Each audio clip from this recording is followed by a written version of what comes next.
Leyendas de la Dragonlance, 1. El Templo de Istar. Margaret Wise y Tracy Hickman. Audiolibro editado por El Amo del Calabozo. 2020.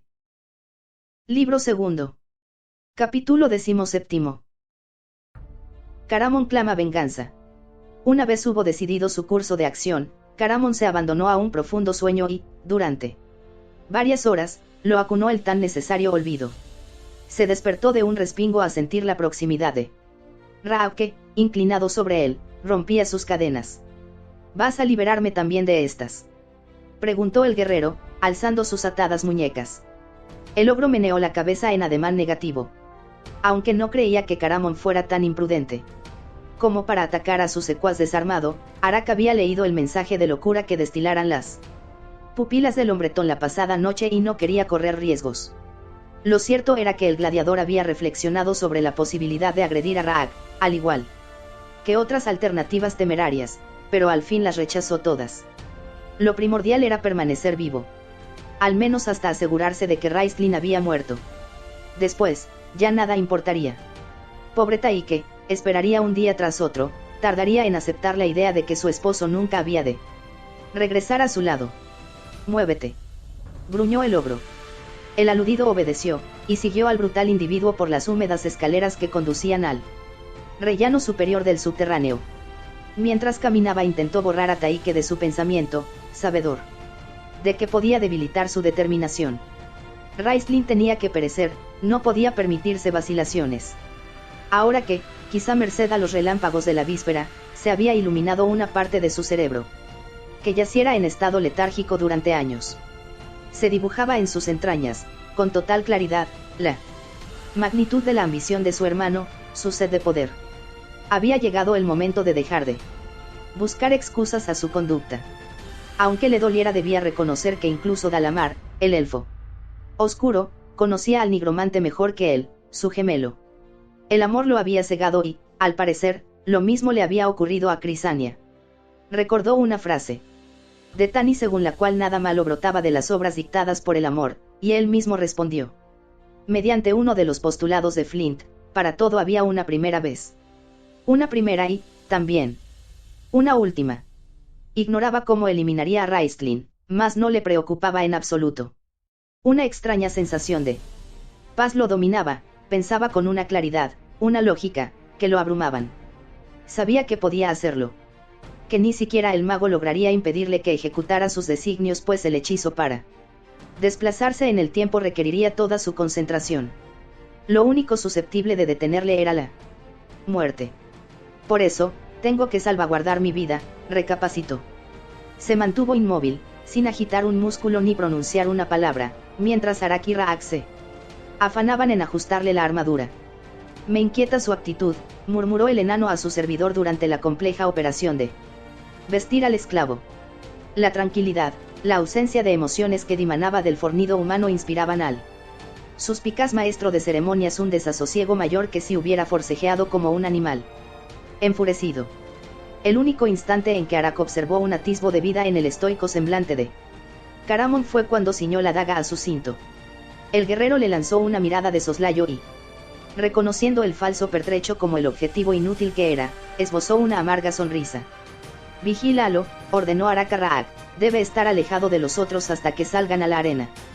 El ogro asintió y vio a Caramon, maniatado, en pos de los pasillos donde los contendientes aguardaban su turno para entrar en liza. Kiiri y Peragas estudiaron al hombretón al verlo aparecer. La Nereida torció el labio y se volvió desdeñosa, pero la reacción del esclavo negro fue distinta. Tras enfrentarse a la postura digna del que fuera su compañero, a aquellos ojos en los que no se adivinaba una súplica, una invencible perplejidad se adueñó de él. Un consejo susurrado de la mujer lo obligó a desviar el rostro como ella hiciera, si bien el solitario guerrero advirtió que se encogía de hombros y balanceaba la cabeza inseguro, confundido. Los repentinos clamores del público incitaron a Caramon a centrar su atención en las gradas. Era casi mediodía, y los juegos debían iniciarse puntualmente a esta hora. El sol brillaba en el cielo y la muchedumbre, que después de varias noches de vigilia había podido conciliar el sueño aquel amanecer, exhibía un humor espléndido frente a una jornada lúdica que prometía ser emocionante.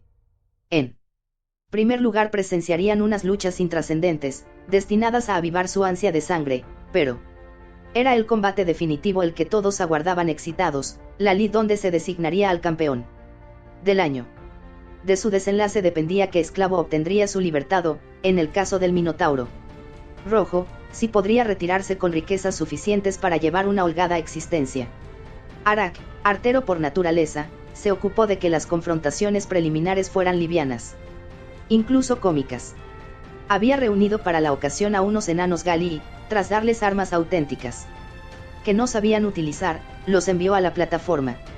Sus evoluciones deleitaron a la concurrencia, que rió hasta las lágrimas al verlos tropezar con sus propias espadas, acometer a sus rivales en agresivos estoques o dar media vuelta y emprender, despavoridos, la huida. Como cabía esperar, sin embargo, la audiencia no disfrutó tanto de la farsa como los enanos mismos, quienes acabaron abandonando sus fútiles pertrechos a fin de enzarzarse en una batalla en el fango. Hubo que separarlos por la fuerza y arrastrarlos al subterráneo. El gentío aplaudió, pero pronto empezó a patear en una impaciente, aunque jocosa, demanda de la atracción principal. Arak permitió que sus protestas se prolongaran durante unos minutos ya que, acostumbrado al espectáculo, sabía que así se caldearían los ánimos. Y acertó. Al poco rato las gradas vibraban bajo el peso de aquella muchedumbre que gritaba, jaleaba a unos actores aún invisibles y cantaba desaforada. Fue este el motivo de que nadie reparara en el primer temblor de tierra. Caramón, en cambio, sí lo sintió, con tal intensidad que se le hizo un nudo en el estómago al constatar que el suelo rugía bajo sus pies. Lo asaltó el miedo, no a la muerte, sino a que le sobreviniera antes de cumplir su objetivo. Dirigiendo una anhelante mirada al cielo, trató de evocar todas las leyendas que había oído contar sobre el cataclismo. Había de producirse, a tenor de tales relatos, a media tarde, más una serie de terremotos, erupciones volcánicas y desastres naturales, que se manifestarían en toda la superficie de KRYNN, precederían al estallido de la montaña ígnea. Cuando eso sucediera, la ciudad de Istar se hundiría, sin remedio, en cimas abismales, y el océano se apresuraría a cerrarse sobre ella. El guerrero visualizó el naufragio de la malhadada urbe, los restos de su esplendor tal como los descubriera, en un pasado que ahora era futuro por haber retrocedido en el tiempo, al quedar atrapada la nave en la que viajaba en el remolino del mar sangriento. Los elfos acuáticos lo sabían. Rescatado entonces, pero no había salvación posible para los actuales moradores de Istar. Una vez más, vislumbró con el pensamiento los torturados edificios. Su alma sufrió un espasmo de terror, y comprendió que se había obstinado en conjurar tal imagen en las últimas semanas. Nunca creí que fuera a suceder. Me restan unas horas, muy pocas. Tengo que salir de aquí y encontrar a Raistlin, se confesó, tan tembloroso como la tierra. Se apaciguó al recordar a su hermano, consciente de que éste lo aguardaba. Lo necesitaba, a Elo. A un guerrero adiestrado, de modo que le sobraba tiempo para vencer y darle alcance o, por el contrario, para perder y ser sustituido. Fortaleció esta convicción el hecho de que, tan súbitamente como se había iniciado, cesó el retumbo en el subsuelo. Aliviado, oyó cómo Arak anunciaba en el centro de la arena el combate decisivo. Damas y caballeros, estos combatientes antes luchaban formando equipo, el mejor que hemos podido contemplar durante años, vociferó el enano. En numerosas ocasiones arriesgaron sus vidas para salvar al compañero, todos habéis asistido a sus demostraciones de amistad. Pero hoy son enconados enemigos, querido público, pues cuando la libertad, la riqueza o el orgullo del triunfo están en juego, el amor queda relegado a un segundo plano. Cada uno de ellos pondrá sus habilidades al servicio de la supervivencia, así será como han de enfrentarse Kiri, la Nereida, Peragas de Ergot, Caramón, el vencedor y el Minotauro Rojo. Ninguno abandonará la arena si no es con los pies por delante. Los presentes prorrumpieron en vítores ya que, aunque sabían que se trataba de una mera representación, querían imbuirse de su falaz autenticidad. Arreciaron las aclamaciones al aparecer en escena el Minotauro con su faz animal tan desdeñosa como de costumbre. Kiri y Peragas espiaron su tridente y, en una reacción instintiva, los dedos de la mujer se cerraron en torno a la empuñadura de su daga. Un nuevo temblor sacudió la tierra. Caramon lo percibió, mas no pudo cavilar sobre el fenómeno. Porque Arak había pronunciado su nombre y tuvo que saltar a la arena. Tasleov notó los primeros temblores y, al principio, creyó que eran tan solo fruto de su imaginación, del temor a la ira invisible que se desplegaba sobre sus cabezas. No obstante, vio ondear las cortinas y constató que había llegado la hora de la verdad. Activa el ingenio, le ordenó una voz en su cerebro. Trémulas las manos, fijos los ojos en él. Colgante, el Kender repitió las instrucciones. Veamos, recapituló. Tu tiempo tuyo es, así que he de volver la faceta plana hacia mí. Aunque viajes por él significa que he de mover una pieza de derecha a izquierda, supongo que esta. Bien, sigamos. Verás sus esferas, el camino, se refiere a la placa que debo doblar sobre sí misma. Para formar dos discos comunicados por cilindros. Funciona, la parte posterior cede. Tras una breve pausa continuó, muy excitado. En su eterno torbellino alude a la operación de hacer girar la base en sentido contrario a las manecillas del reloj, y no obstruya su fluir a la necesidad de que la cadena no se enrede. ¿Cómo lograrlo? Ya lo tengo, el colgante ha de rotar de abajo hacia arriba. Exacto, vamos a por el próximo versículo. Aferra firme el final y el comienzo es una señal clara. Sujetaré los discos en sus extremos. Das la vuelta sobre su centro, eso es fácil, y lo que está suelto podrás unir. ¿De qué modo? Ya lo entiendo, la cadena se enrolla alrededor del cuerpo principal.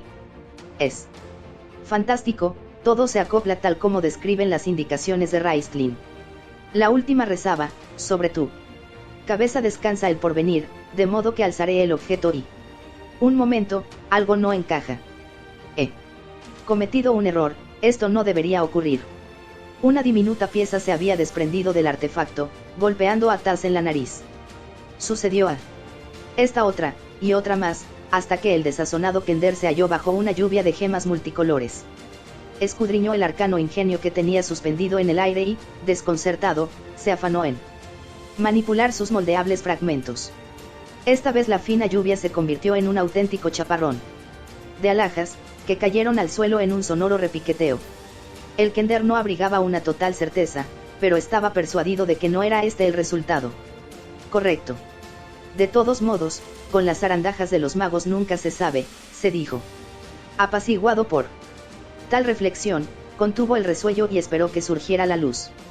De pronto, el suelo se encrespó, abultándose en una sólida ola que le hizo perder el equilibrio.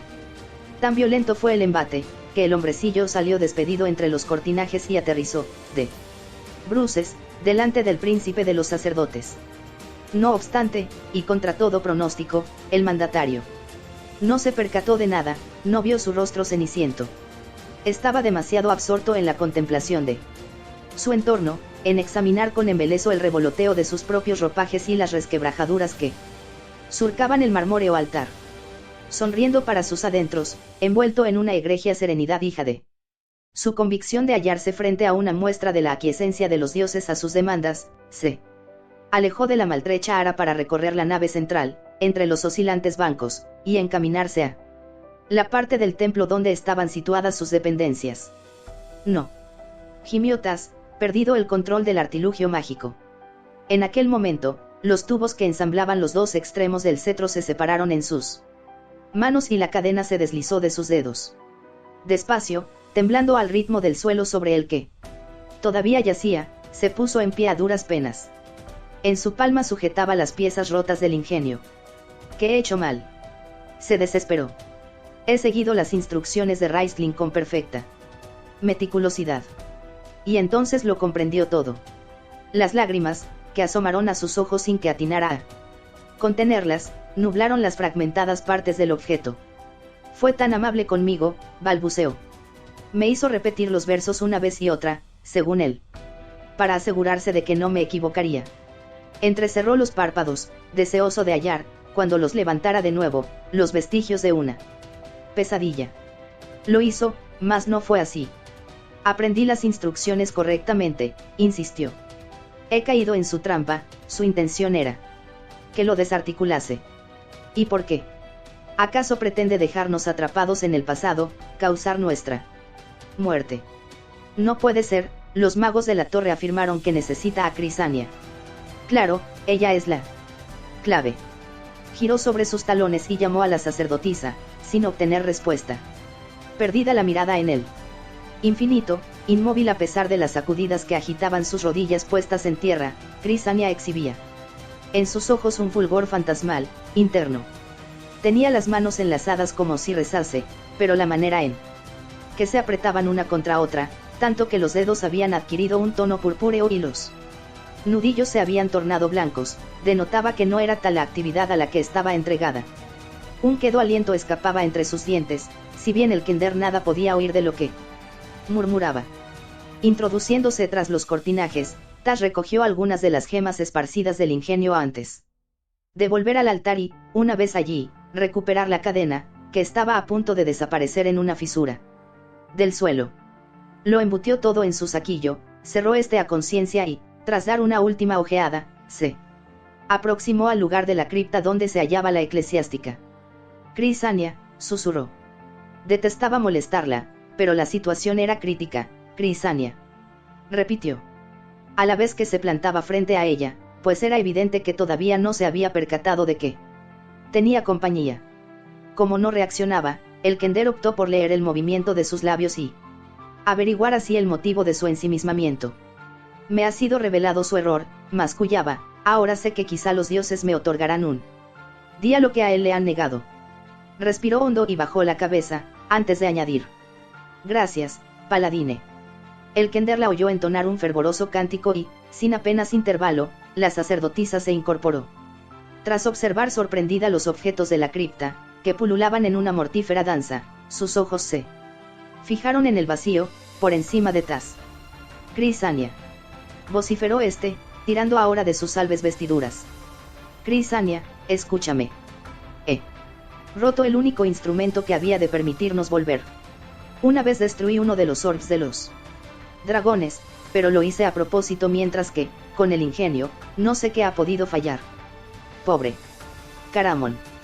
Tienes que ayudarme, si tú se lo pides, Raistlin accederá a recomponerlo.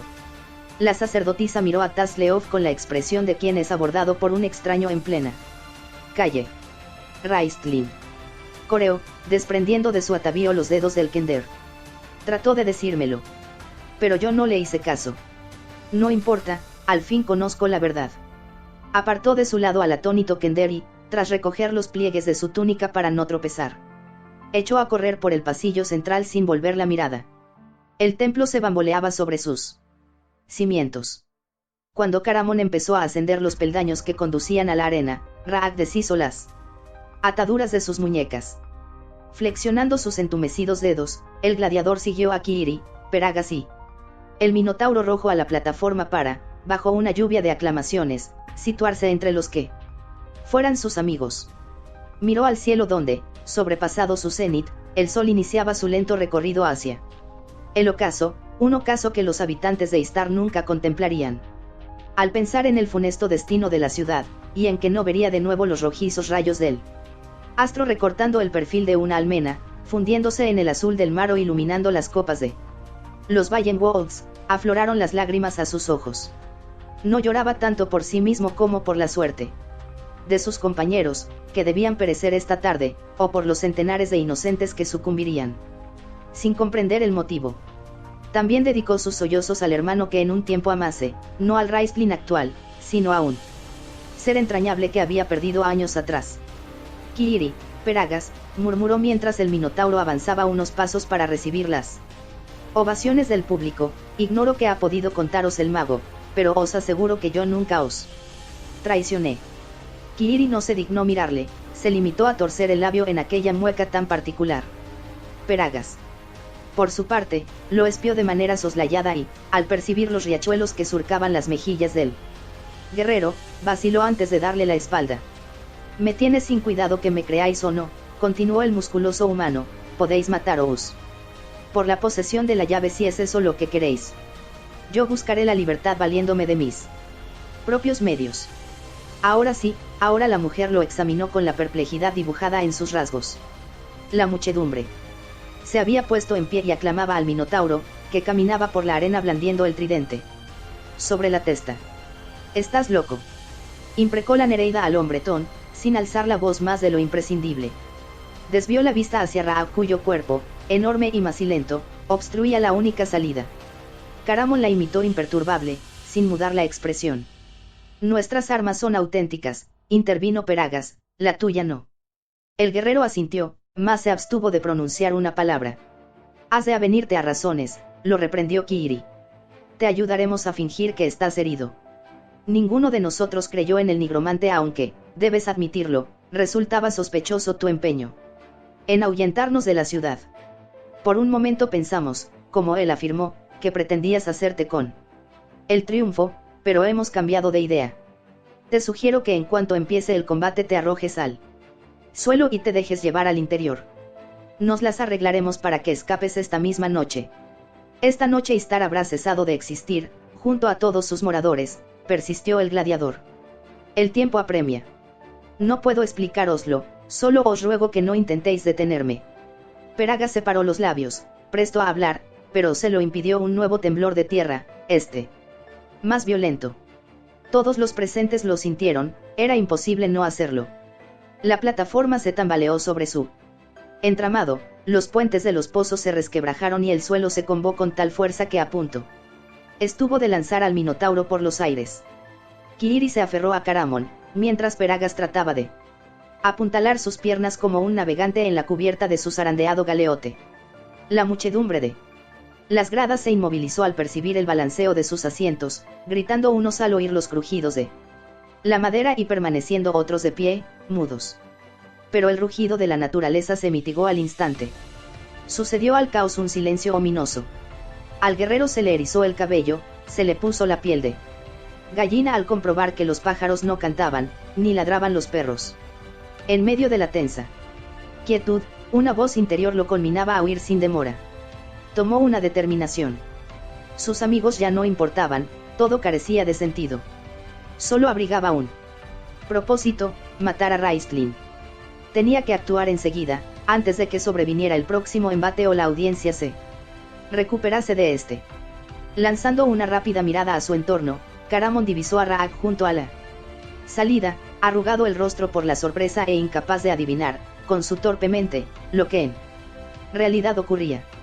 Arak se hallaba a escasa distancia del ogro y estudiaba el panorama, temeroso sin duda de tener que devolver a sus clientes el dinero recaudado si había de anular el espectáculo. Pareció sosegarse al constatar que renacía la normalidad, si bien algunos de los asistentes se mostraban recelosos y espiaban el suelo de manera furtiva. El fornido humano respiró hondo y, sujetando a Kiiri entre sus brazos, la levantó con todas sus fuerzas para arrojarla contra Peragas. Ambos gladiadores se desmoronaron en un amasijo sobre la plataforma al cogerles desprevenido su agresión. Tras cerciorarse de que, en su aturdimiento, ninguno de ellos había de presentarle batalla, Caramon tomó impulso y se lanzó cual un ariete hacia el ogro, hundiendo su cabeza en el estómago del adversario con toda la energía que le conferían sus meses de entrenamiento. Semejante impacto habría matado a cualquier criatura normal, pero a Raag tan solo le dejó sin resuello. La arremetida los había estrellado a ambos contra el muro.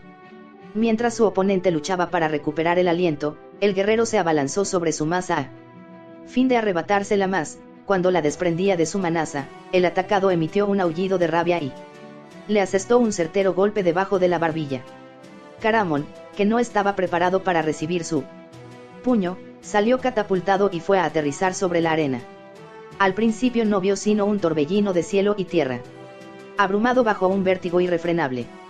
Cerró los ojos si bien, por fortuna, su instinto de luchador lo instigó a rodar sobre sí mismo en él. Instante en que el tridente del Minotauro descargaba su peso donde segundos antes se hallara su brazo. Oyó un gruñido animal, y comprendió que la rabia de aquel engreído iba en aumento tras la fallida intentona. Logró incorporarse, a la vez que agitaba la cabeza a fin de despejarla, pero sabía que no eludiría el segundo ataque de la fiera. Sin embargo, se produjo un hecho inesperado. Una figura negra se interpuso entre su cuerpo y el Minotauro rojo. El plateado acero de una espada rechazó al tridente, que se disponía a acabar con la vida de Caramon. El guerrero retrocedió torpemente y sintió el contacto de unas frías manos, las de Kiiri, posadas en su cinto. ¿Estás bien?, preguntó la mujer. Necesito un arma. Consiguió balbucear el humano, aún mareado tras el colosal golpe que le propinara el ogro. Toma la mía, ofreció Kiiri, depositando una daga en su palma. Pero antes, descansa.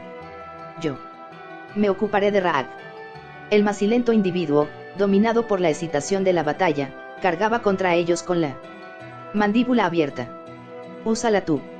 Empezó a protestar Caramon, mas la mujer rechazó el pertrecho y le contestó, sonriente. Calla y observa. Pronunció entonces unas frases ininteligibles que el hombretón asoció con el lenguaje de la magia, aunque éstas tenían un acento casi elfo. De pronto, se desvaneció la mujer y ocupó su lugar una gigantesca osa. Caramon ahogó una exclamación, incapaz de adivinar lo sucedido, si bien recordó que Kiiri era una nereida, del grupo de las sirenas, y por consiguiente poseía el don de mudar su identidad. Irguiéndose sobre sus patas traseras, la osa se enfrentó al descomunal ogro que se había detenido.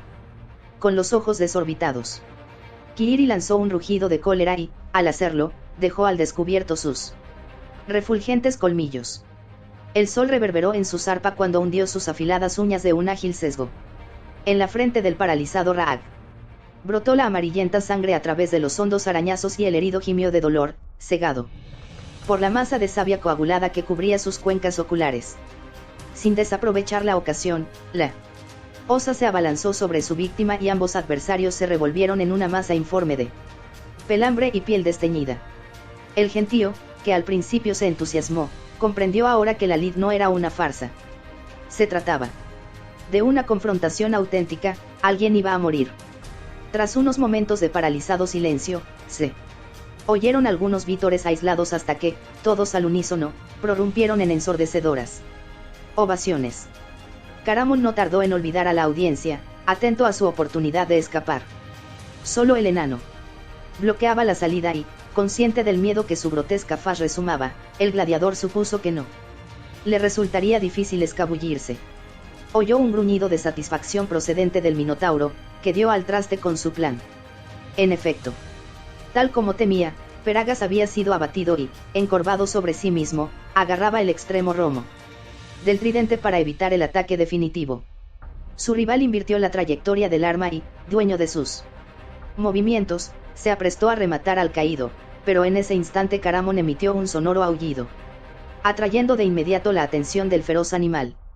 El minotauro rojo aceptó el desafío, esbozada una siniestra mueca en sus rojizas facciones, mas aún al constatar que su rival blandía una insignificante daga, se arrojó contra el humano, resuelto a zanjar sin demora la desigual pugna, pero el guerrero lo esquivó hábilmente, y consiguió propinarle un puntapié en la rodilla.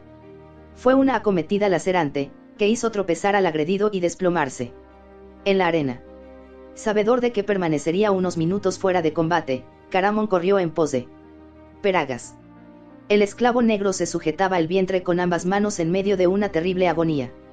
Vamos, lo reprendió, a la vez que le prestaba el apoyo de su robusto brazo. He visto en numerosas ocasiones cómo, después de recibir varios golpes como este, te incorporabas y engullías una cena pantagruélica. No obtuvo respuesta. El cuerpo de Peragas se revolvía en violentas convulsiones, su brillante tez negra estaba bañada en sudor.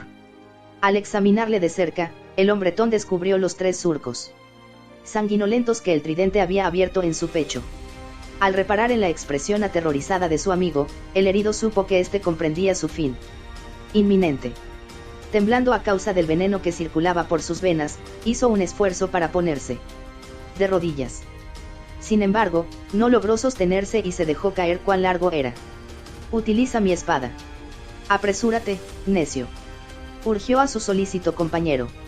El motivo de su apremio era que el minotauro se disponía a reanudar la liza, entre iracundos bramidos. Caramon solo vaciló unos segundos antes de empuñar el arma que el moribundo le brindaba. Un espasmo de Peragas, quizá un estertor, despertó la sed de venganza en las entrañas del guerrero. Dio media vuelta, justo a tiempo para frustrar la arremetida de su feroz oponente, y tomó posiciones Pese a que cojeaba ostensiblemente, anidaba en el animal una gran energía que compensaba su dolorosa herida y, además, sabía que le bastaba con inocular una gota de ponzoña en su víctima mientras que ésta, en inferioridad de condiciones, debía abrirse camino a través de su tridente si quería clavarle la espada. Sin precipitarse, los contrincantes trazaron círculos uno frente a otro en busca de un descuido que les permitiera arremeter. Caramon apenas oía al público, los pateos y silbidos que arrancaba en las gradas la visión de la sangre. Tampoco pensaba en huir, pues ni siquiera sabía dónde estaba. Tan solo obedecía al dictado de sus instintos, pelear y, a ser posible, matar. Aguardó paciente. Los minotauros tenían un punto flaco, tales fueron las enseñanzas de Peragas. Creyéndose superiores a las otras criaturas, solían infravalorar a sus adversarios y acababan por cometer errores, que había que aprovechar.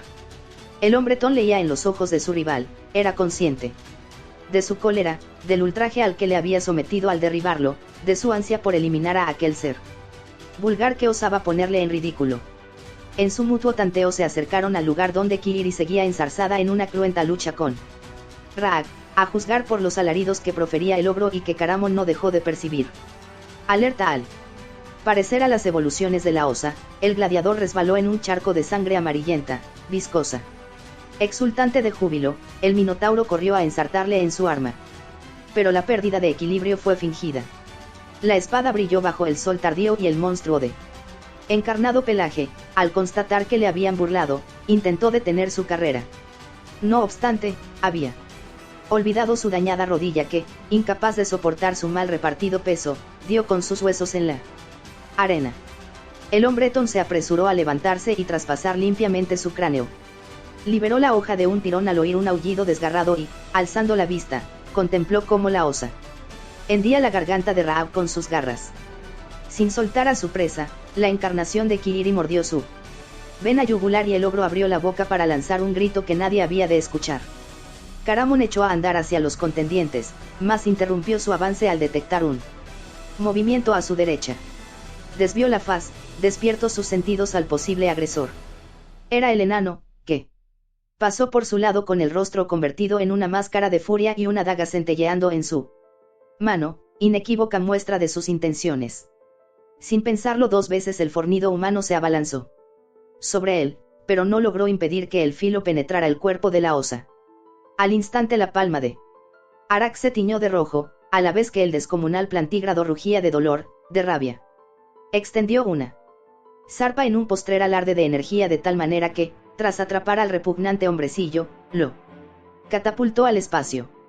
El proyectil viviente se incrustó en el obelisco de la libertad del que pendía la llave dorada, en una de las artísticas prominencias que lo decoraban. Lanzó un alarido espeluznante y se vino abajo el pináculo entero, con el adherido, zambulléndose en los llameantes pozos. También Kiriri se derrumbó, debilitada por la copiosa sangre que manaba de su herida. Aunque la muchedumbre repetía en una estruendosa batahola el nombre de Caramon, este se hallaba tan solo pendiente del luctuoso espectáculo que lo rodeaba. Tomó en sus brazos a la Nereida, que había abandonado su mágica forma para volver a ser su compañera, y la estrechó contra el pecho. «Has vencido», le susurró. «Eres libre». La mujer lo miró y sonrió, antes de que sus ojos se abrieran para dejar escapar la vida. Sus pupilas se fijaron en el cielo de un modo casi expectante, o así se le antojó al gladiador, como si al fin comprendiera que la hecatombe estaba próxima. Depositando suavemente su cuerpo exánime en la arena, Caramon se puso en pie y vio paralizarse a Peragas tras expulsar un último hálito. «Pagarás por lo que has hecho, hermano», masculló con el corazón en un puño. Percibió un ruido tras él, un murmullo semejante al rugido del mar antes de la tormenta. Desazonado, el guerrero aferró su espada y se preparó para combatir a cualquier enemigo que quisiera retarlo. No había tal, sin embargo, eran los otros gladiadores quienes se acercaban y, al vislumbrar el rostro desencajado del hombretón, se apartaban uno tras otro a fin de franquearle el paso. Al observarlos, Caramon supo que era libre. Libre de encontrar a su hermano, de acabar con su maléfica existencia. Desnuda su alma de emociones, perdido el miedo a la muerte, respiró el aroma de sangre que se adhería a sus vías olfativas y le invadió la fragante locura de la batalla. Con la venganza por único aliado, comenzó a descender la escalera del subterráneo en el instante en que un nuevo terremoto, heraldo de destrucción, azotaba la ciudad de Istar. Libro segundo. Capítulo 18. Los dioses se aproximan. Crisania no vio ni oyó a Tasleov. Poblaba su mente un torbellino multicolor que se arremolinaba en sus profundidades, refulgiendo con los destellos de un millar de joyas intangibles. Ahora sabía que, si Paladine la había mandado al pasado, no era para reivindicar la memoria del príncipe de los sacerdotes, sino para que aprendiera de sus errores. Y, en su fuero interno, era consciente de haber asimilado la lección. Invocaría a los dioses y estos responderían, otorgándole poder. La negrura se había rasgado, había liberado a una criatura nueva que, fuera de su concha, estalló bajo la luz del sol. Tuvo una visión en la que se le apareció su propia imagen blandiendo el medallón de Paladine. Ardiente su superficie de platino. Con la otra mano hacía señal de acercarse a las legiones de creyentes, los cuales se congregaban en su derredor embelesados, deseosos de que los condujera a un país de indescriptible belleza. Aún no poseía la llave que le permitiría desatrancar el portal, y era ostensible que el prodigio no se obraría en un lugar donde la ira de las divinidades neutralizaba cualquier avance. ¿Cómo hallar esa llave? ¿Cómo dar con el vedado acceso? Los danzantes colores le mareaban, le impedían reflexionar. Intentaba desembarazarse de su obcecación cuando, de pronto, sintió que unas manos agarraban su túnica y una voz susurró en su oído el nombre de Raistlin, sucedido por unas palabras que se perdieron en el abismo. Tuvo aquel siseo la virtud de despejar las incógnitas. Se desvaneció el torbellino, al igual que la luz, y quedó envuelta en una penumbra tranquila, reconfortante. Raistlin trató de decírmelo, musito. Las manos seguían prendidas de sus vestiduras. Con aire ausente, se deshizo de ellas mientras se repetía que Raistlin la llevaría al portal y la ayudaría a encontrar la llave. El mal se vuelve contra sí mismo, solía afirmar Elistan y, en efecto, el nigromante le prestaría su concurso sin proponérselo. El alma de la sacerdotisa entonó un cántico en honor a Paladine, un salmo que preconizaba el futuro. Cuando regrese con la benignidad en la mano, cuando la perversidad del mundo haya sido derrotada, Raistlin verá mi poder y se iluminará su fe dormida. Crisania. El suelo se agitó bajo sus pies, mas ni siquiera se percató. Una voz tenue, quebrada por la tos, había pronunciado su nombre. Crisania, la llamó de nuevo en aquel timbre familiar. Queda poco tiempo, apresúrate. Al reconocer el carraspeo del mago, la dama lo buscó enloquecida. No distinguió ninguna presencia, y recapacitó que era su mente la que hablaba. Raistlin, contestó, te he oído. Acudiré sin demora. Dando media vuelta, recorrió la nave de la cripta en dirección hacia el ala central del templo. El grito del Kender cayó en el vacío. Raistlin, se preguntó Tasleov desconcertado. Examinó el desierto en torno, y llegó la inspiración. Crisania iba en busca del hechicero. De algún modo, a través de la magia, él la había llamado y la sacerdotisa corría a su encuentro. Seguro de haber acertado, abandonó la secreta cámara en pos de la dama. Ella obligaría a Raistlin a recomponer el ingenio. Ya en el pasillo vecino a la cripta, no le costó ningún esfuerzo atisbar a Crisania, si bien le dio un vuelco el corazón al constatar la distancia que los separaba. La hija venerable avanzaba tan deprisa que casi había alcanzado el muro donde moría el túnel. Tras comprobar que los fragmentos del artefacto estaban a salvo en su saquillo, Tas emprendió carrera para no quedar rezagado. Resolvió vigilar en todo momento los ondulantes pliegues de su vestido, mas estos no tardaron en deslizarse por un recodo. El Kender corrió a un ritmo vertiginoso, como no lo había hecho ni en la ocasión en que imaginó que los espíritus del robledal de Soikan pretendían engullirlo. El copete se bamboleaba sobre su cabeza, sus bolsas danzaban tan salvajemente que su contenido salía expelido y dejaba a su espalda un rastro de anillos, brazaletes y otros tesoros. Cerrados los dedos en torno al saquillo donde yacían las piezas del ingenio, llegó al final del pasillo y, en su desenfrenado impulso, se estrelló contra la pared. El corazón, que hasta entonces saltaba en su pecho, pareció desplomarse a sus pies con un ruido sordo. No podía permitirlo, debía interrumpir aquel pálpito que le producía náuseas.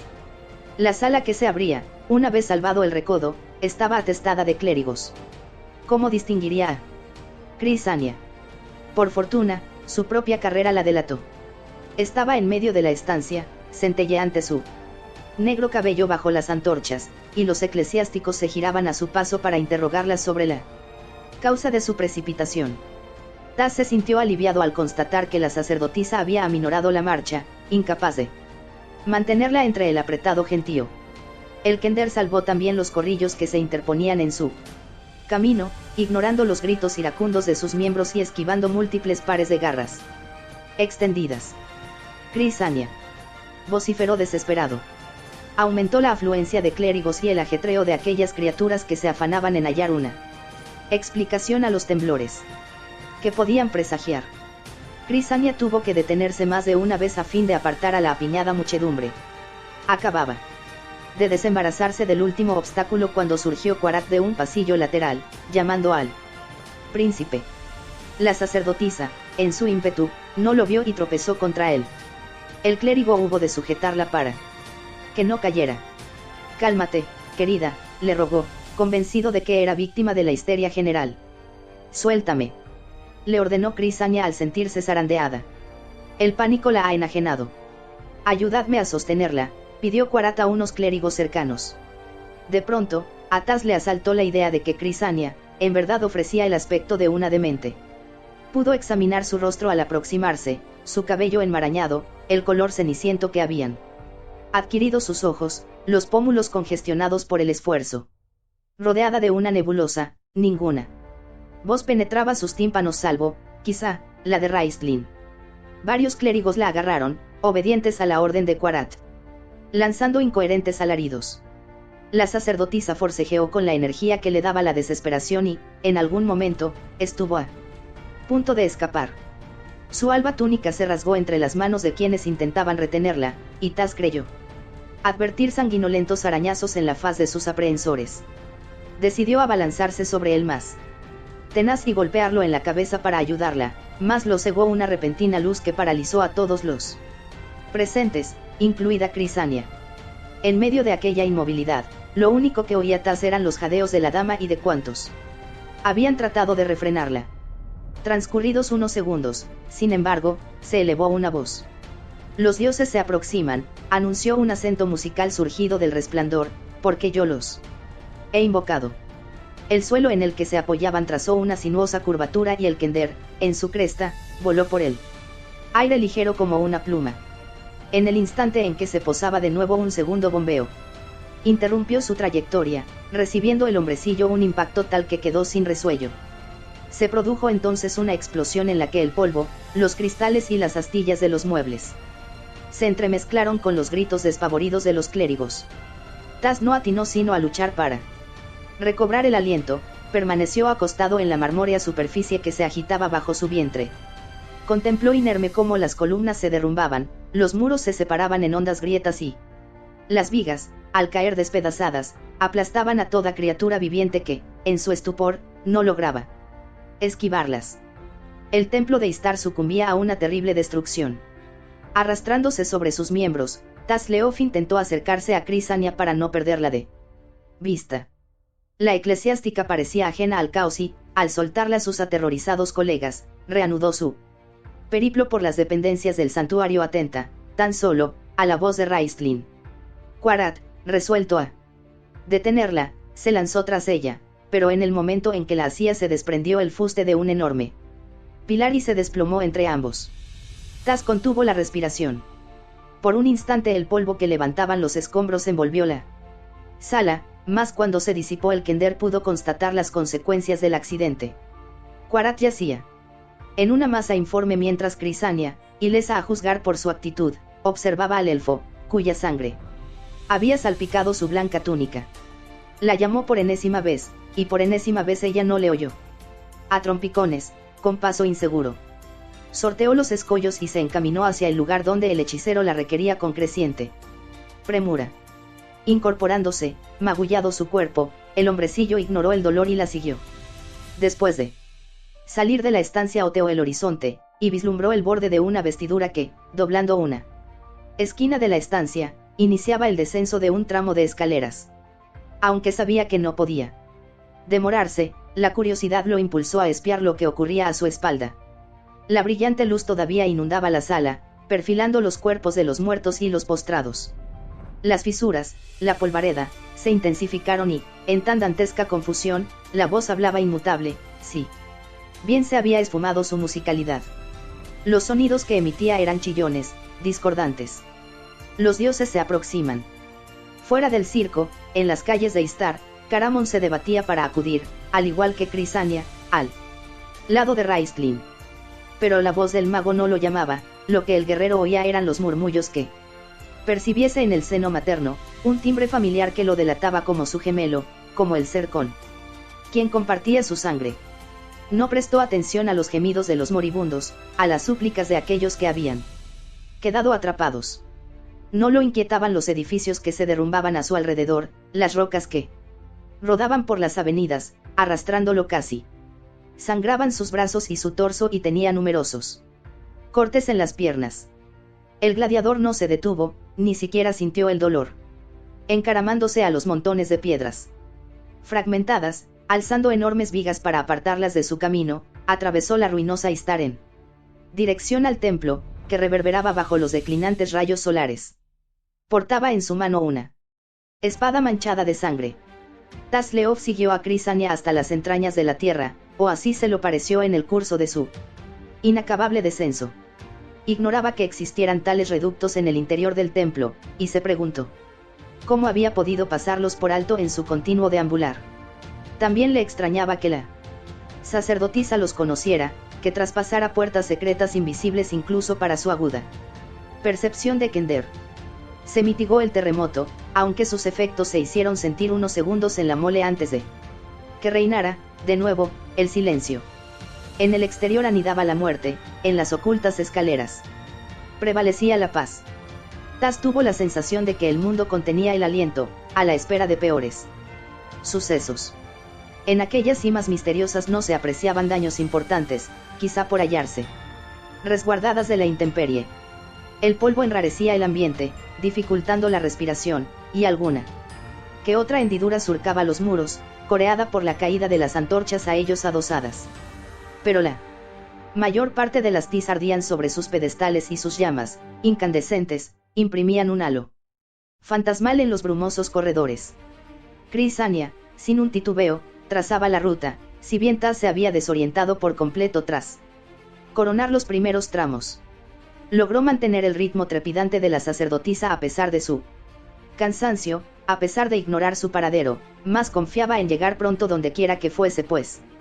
De lo contrario, temía desfallecer. Le crujían las costillas, cada vez que inhalaba aire le estallaban los pulmones y, para colmo de desventuras, sus piernas apenas le respondían, como si pertenecieran a un cansino y torpe enano.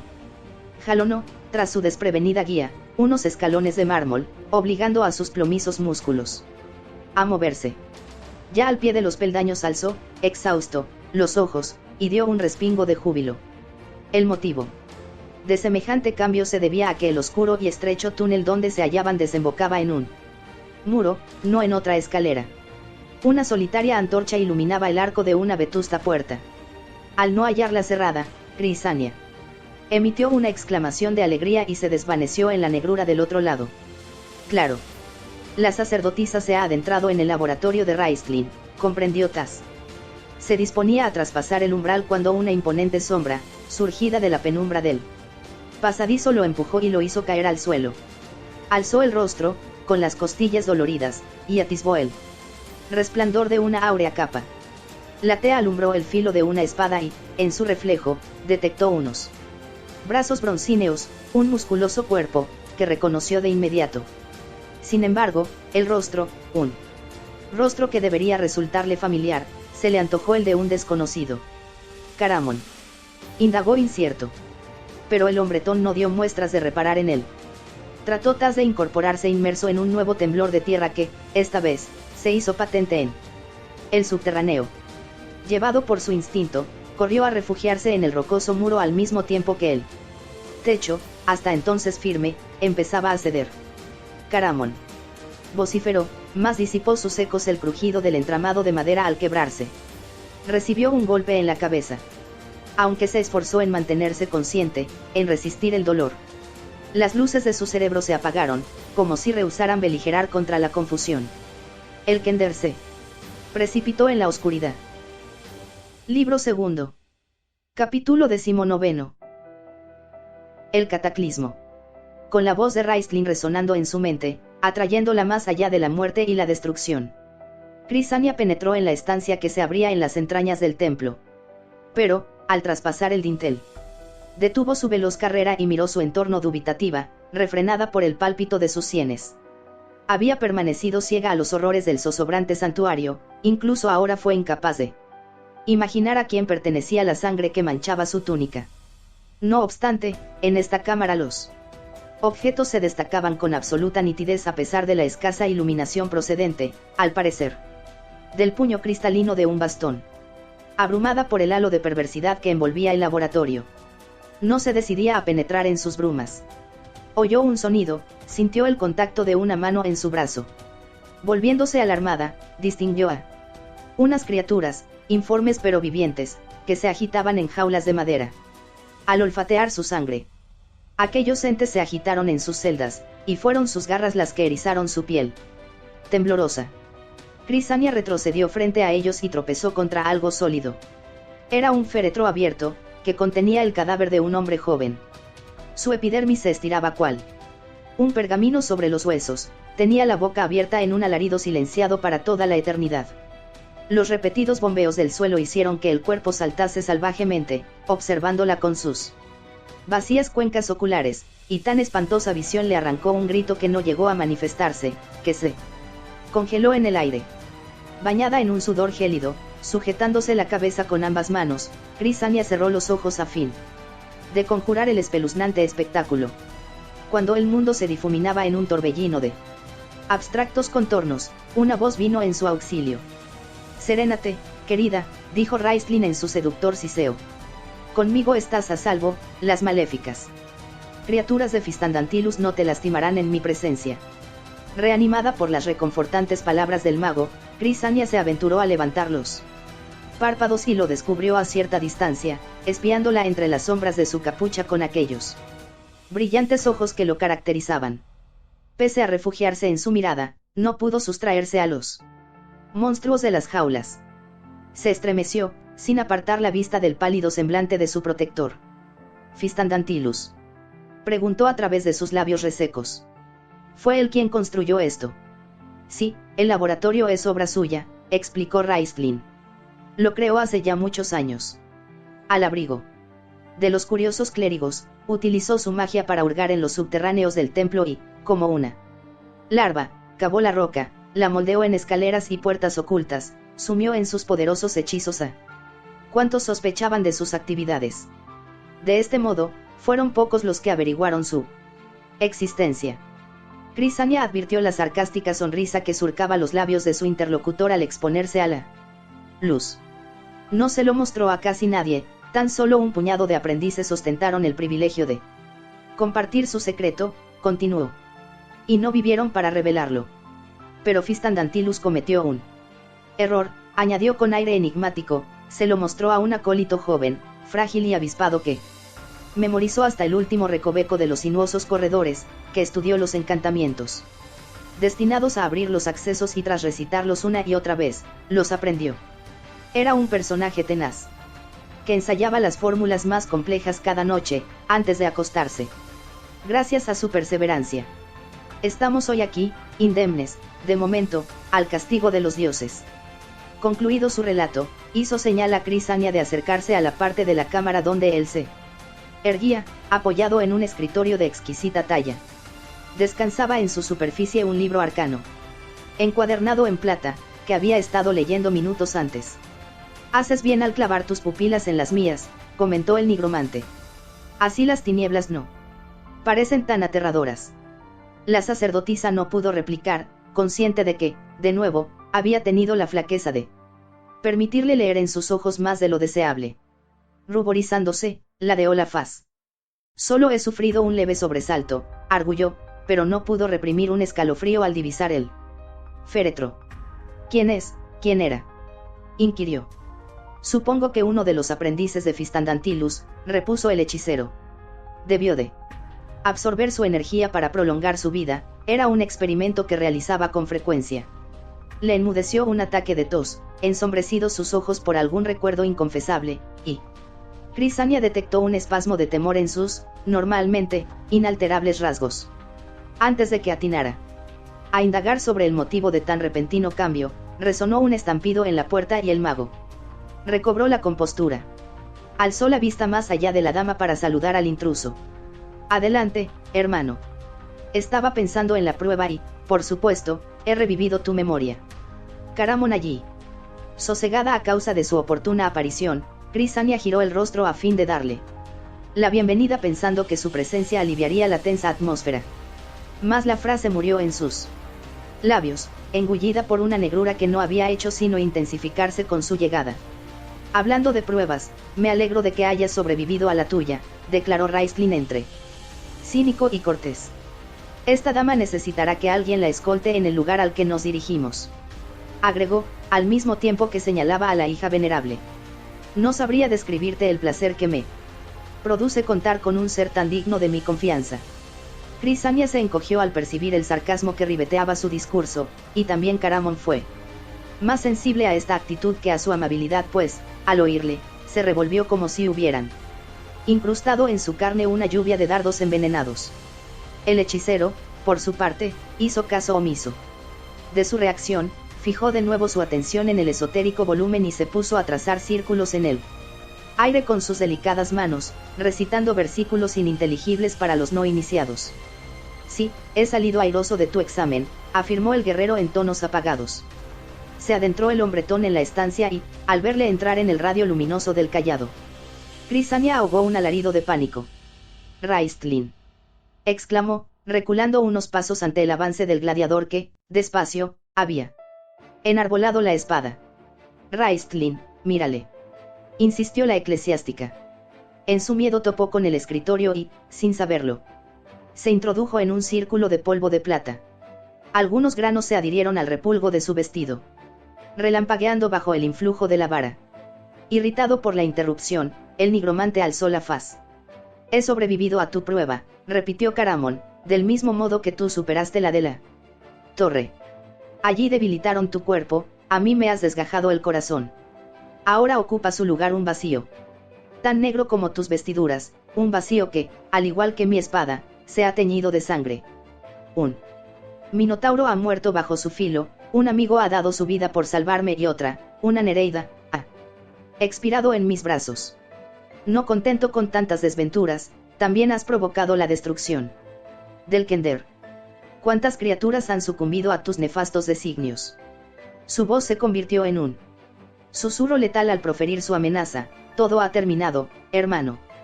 Nadie más perecerá por tu culpa. Salvo yo mismo, tu ejecutor.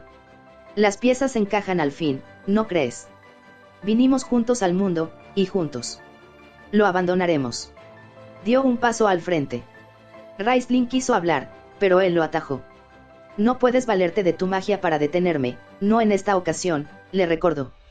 Aunque no conozco los entresijos de tu arte, sé que el hechizo que te propones invocar requiere todo tu poder.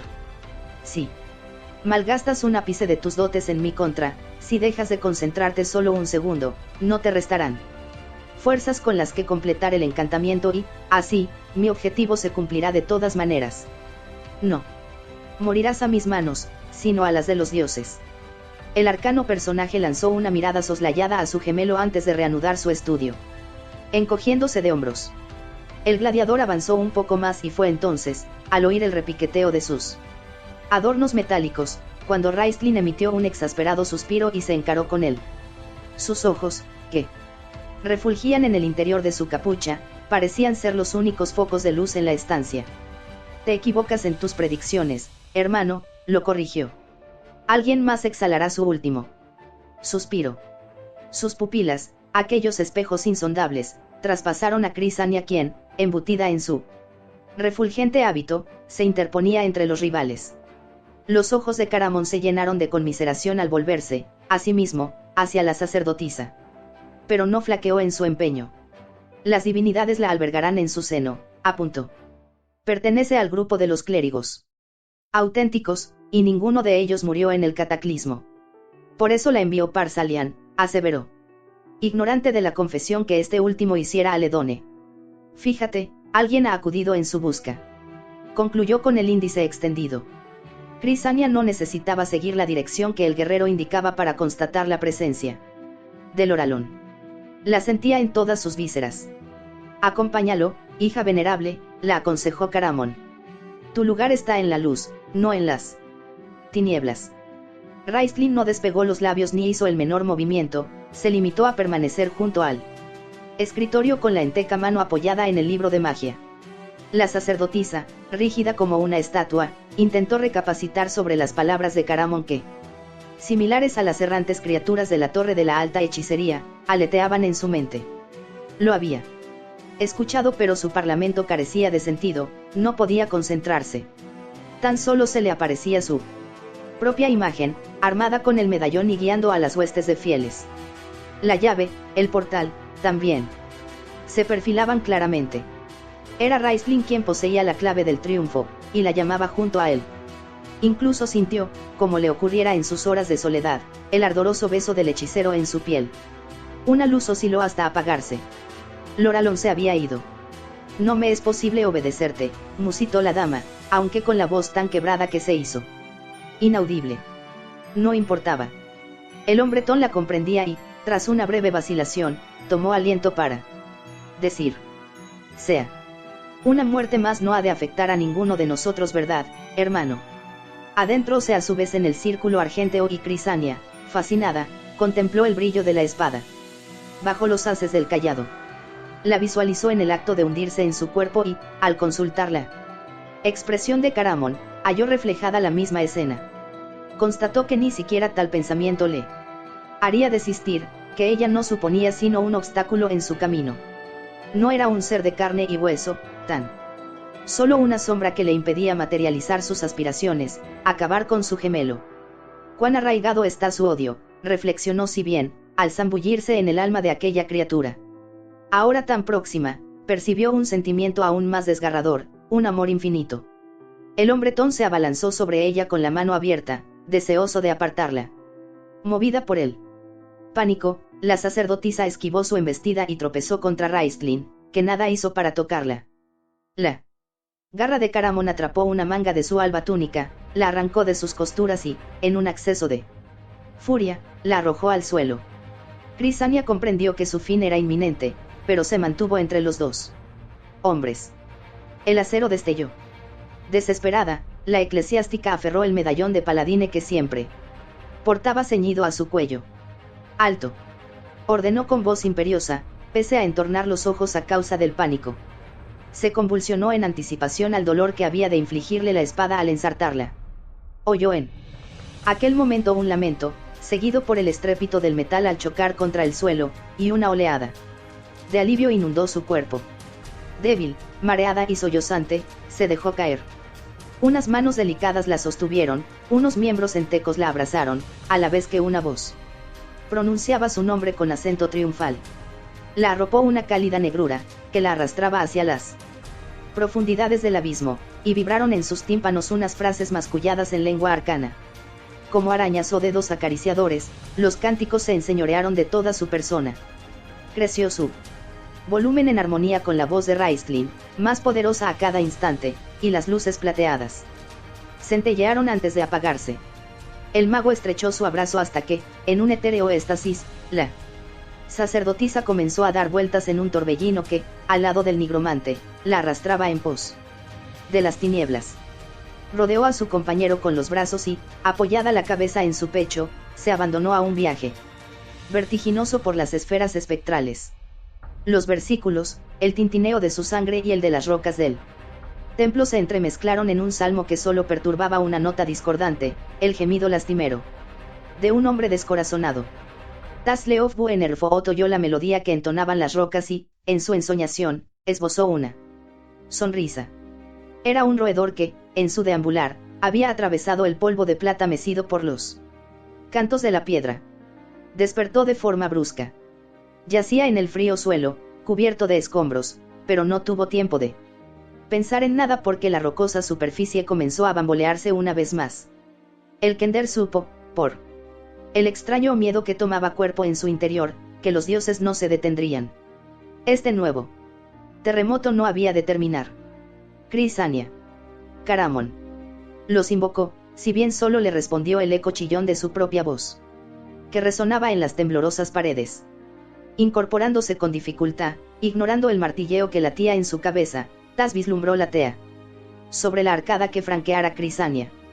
Aún ardía en su pedestal, y se dijo que el subterráneo era la única parte del santuario que no había sido afectada por las convulsiones del terremoto. La magia lo protege, decidió, al mismo tiempo que penetraba en aquella estancia repleta de artilugios arcanos. Buscó resquicios de vida, mas solo halló a las criaturas de las jaulas. Los espeluznantes seres se agitaban en sus prisiones, sabedoras de que se acercaba el fin de su torturada existencia y, pese a su sufrimiento, remisos a dejarla escapar. El Kender escrutó el laboratorio, preso de un invencible temor.